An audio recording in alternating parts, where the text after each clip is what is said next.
ఎన్టీఆర్ జిల్లా అంటే ఉమ్మడి కృష్ణా జిల్లా అనుకోవచ్చు. ఈ ఉమ్మడి కృష్ణా జిల్లాలో ఉన్న పరిటాల వినాయక చవితి విగ్రహ ఊరేగింపు మీద పోలీసుల సమక్షంలోని రాళ్ల దాడి సంఘటన పతాక స్థాయికి జరిగింది. అక్కడ క్రైస్తవ సంఘం దాడిలో తీవ్రంగా గాయపడినటువంటి ఉత్సవ నిర్వాహకులు, దాడి చేసిన వాళ్ళు గతంలో కూడా అనేక సందర్భాల్లో దాడులు చేశారంటూ అక్కడ ఉన్నటువంటి వాళ్ళందరూ ఆందోళన వ్యక్తం చేయడం, వాళ్ళ మీద కేసు నమోదైతే చేశారు కానీ ఏ ఒక్కళ్ళని అరెస్ట్ చేయలేదు. అదేమంటే మరొక వారం రోజులు టైం పడుతుంది, అందులో A1ని చూసాం, ప్రశ్నిస్తున్నామని చెప్తున్నారు. అక్కడ చర్చి దాకా వెళ్ళాక అకస్మాత్తుగా రాళ్ల దాడి చేసినటువంటి సంఘటన. పైగా నిన్నటి నుండి హిందువులకు సంబంధించి వ్యతిరేకంగా వాట్సాప్ గ్రూపుల్లో కొత్త వీడియోలు క్రియేట్ చేసి తీవ్రంగా అవమానిస్తా పెడుతూ వస్తున్నారు. వీళ్ళేమి చెయ్యలేరు అన్నటువంటి. దీంతో ఆగ్రహించినటువంటి స్థానిక హిందువులు 200 మంది రోడ్డెక్కారు, హైవేని దిగ్బంధించారు, ఆందోళనకి దిగారు.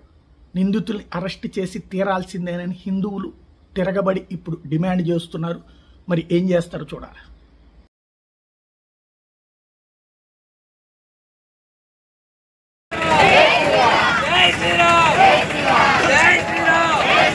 గణపతి బప్పా గణపతి బప్పా గణపతి బప్పా